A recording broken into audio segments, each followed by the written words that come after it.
அதே போல மோடி என்ன பண்ணாருன்னா 1200 ரூபாய்க்கு சிலிண்டரை வித்து அதை குறைச்சு 100 ரூபாய் குறைக்கிறேன், உங்களுக்கு மகளிர் தின ஆஃபர் அப்படின்னாரு.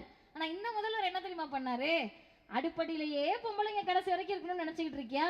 என் பெண்கள் அடுப்படியில் இருக்க வேணாம், சகோதரிகளே ஆட்டோ ஓட்டுங்கள், சுயமாக இருங்கள், பொருளாதாரத்தில் முன்னேறுங்கள்னு முதற்கட்டமாக 100 ஆட்டோக்களை, பிங்க் ஆட்டோக்களை கொடுத்து பெண்கள் இன்றைக்கு ஆட்டோ ஓட்டுநர்களாக தங்கள் பொருளாதாரத்தை தாங்களே பார்த்து கொள்ளட்டும் என்ற நிலைக்கு தமிழ்நாடு உயர்த்தி இருக்கு. இதெல்லாம் ஒரு சாதனையா அப்படின்னு உங்களுக்கு நாளைக்கு வந்து வாட்ஸ்அப்ல கேட்பாங்க. இதெல்லாம் ஒரு சாதனையான்னு கேட்கிறாங்கல்ல. உத்தரப்பிரதேசமும் பீகாரும் மத்திய பிரதேசமும் மகாராஷ்டிராவும் ஒரிசாவும் சாதிக்காததை கல்வியில் தமிழ்நாடு சாதித்திருக்கிறது. இந்தியாவில் கல்வியில் நம்பர் 1 மாநிலம் எது என்றால் தமிழ்நாடாக இருக்கிறது. பெண்கள் அதிகம் பேர் படிச்ச மாநிலம் எதுன்னா தமிழ்நாடா இருக்கு. பெண்கள் எத்தனை பேர் அதிகமாக பிஹெச்டி படிச்சாங்கன்னு கேட்டா தமிழ்நாடு முதல் மாநிலமாக இருக்கிறது. அதிக பெண் தொழில் முனைவோர்களை கொண்ட மாநிலம் எது என்று கேட்டால் தமிழ்நாடாக இருக்கிறது. இது பொறுத்துக்க முடியாம திமுகவை ஒழிக்கணும், திமுக இல்லாம ஆக்கிடணும்னு நிறைய பேர் வராங்க. தாராளமா வரலாம். எங்கள் கழகத்தின் தலைவர் ஆசிரியர் சொல்லுவாரு, ஓட்டு போடுற வயசு, கட்சி ஆரம்பிக்கிற வயசு, புத்தி சுவாதீனம் இருக்க யாருனாலும் கட்சி ஆரம்பிக்கலாம். அதனால இவங்க எல்லாரும் ஆரம்பிக்கலாம், ஒரு பிரச்சனை இல்லை. ஆனா ஆரம்பிச்ச எல்லாருக்கும் யார் எதிரின்னு கேட்டா திமுக. நடிகருக்கு யார் எதிரி? திமுக. ஒர்க் ஃப்ரம் ஹோம் பாக்குறவங்களுக்கு யார் எதிரி? திமுக. அதிமுக யார் எதிரி? திமுக. பிஜேபி ஒழிச்சரணும் திமுகவை. எல்லாரும் வந்து நிக்கிற போது அவங்க சொல்லக்கூடிய ஒரு விஷயத்தை நம்ம நுட்பமா பார்க்கணும். நான் அதை மட்டும் சொல்லிட்டு அண்ணன் பேசணும் வழி விடுகிறேன். என்ன சொல்றாங்கன்னு கேட்டா 2 மாசம் பொறுங்க, அதுக்கு பிறகு எங்க தலைவர் போராட்டம்னா என்னன்னு காப்பாச்சு காட்டுவாரு அப்படின்னாங்க. எனக்கு பாருங்க, அது சொல்றதுக்கே 2 மாசம்னா என்ன டைம்னு புரியல. அப்புறம் தான் நான் யோசிச்சேன், சம்மர் சீசன், வெயில் காலத்துல ஏசிலே உட்கார்ந்துருந்த நடிகருக்கு வெளியே வந்து போராட முடியாது, அதனால 2 months பொறுங்கன்றாங்க. சரி, வெயில் காலம் முடிஞ்சாலும் மழை காலம் வந்துடும். மழை காலத்துலயும் தலைவர் வெளியே வர மாட்டாரா?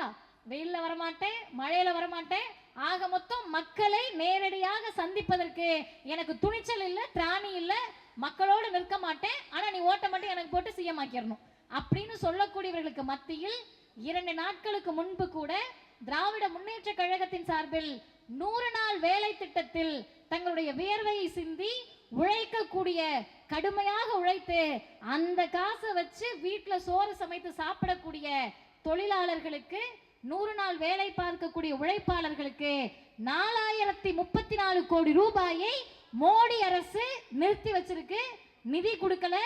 அதை எதிர்த்து தமிழ்நாடு முழுவதும் ஆர்ப்பாட்டம் நடத்திய கட்சி திராவிட முன்னேற்ற கழகமாக இருக்கிறதுன்னு சொன்னா, இதையெல்லாம் சீர்தூக்கி பார்த்து யார் வேண்டுமானாலும் ஒழிக்க வாருங்கள். ஒழிக்க வருவதற்கு முன்பு ஒன்றை நினைத்துக் கொள்ளுங்கள், அவர்களை ஒழிக்க நினைக்க போது துணை போகக்கூடிய இளைஞர்கள் ஒன்ன மனசுல வச்சுக்கங்க.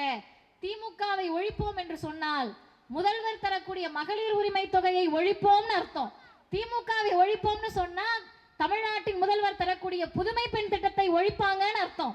திமுகவை ஒழிப்பார்கள் என்று சொன்னால் தமிழ்நாட்டின் முதலமைச்சர் தரக்கூடிய தமிழ் புதல்வன் திட்டத்தை ஒழிப்பார்கள் அர்த்தம். திமுகவை ஒழிக்க போகிறோம் என்று சொன்னால் தமிழ்நாடு அரசு கொடுக்கக்கூடிய நான் முதல்வன் திட்டத்தை ஒழிப்பார்கள் அர்த்தம். திமுகவை ஒழிப்பார்கள் என்று சொன்னால் தமிழ்நாடு அரசு, தமிழ்நாட்டின் முதலமைச்சர் தரக்கூடிய காலை உணவு திட்டத்தை ஒழிப்பார்கள் அர்த்தம். ஆக மொத்தத்தில் திமுகவை ஒழிப்போம், அழிப்போம், அரசியலில் இல்லாமல் செய்வோம் என்பதற்கு மறைமுக அர்த்தமாக தமிழ்நாட்டின் சுயமரியாதையை, பகுத்தறிவை, சமூக நீதியை, சமத்துவத்தை ஒழிப்பதற்கு பிஜேபி தயாராக இருக்கிறது. அதோடு நாங்கள் கூட்டணியில் இருக்கிறோம் என்று சொல்ல வருகிறார்கள். நீங்கள் எத்தனை பேர் சொன்னாலும் சரி, யார் எதிரியாக நின்றாலும் சரி, மக்கள் திராவிடத்தின் பக்கம் நிற்கிறார்கள். திராவிடம் தான் வெல்லும் என்று சொல்லி நிறைவு செய்கிறேன். வாய்ப்புக்கு நன்றி, வணக்கம்.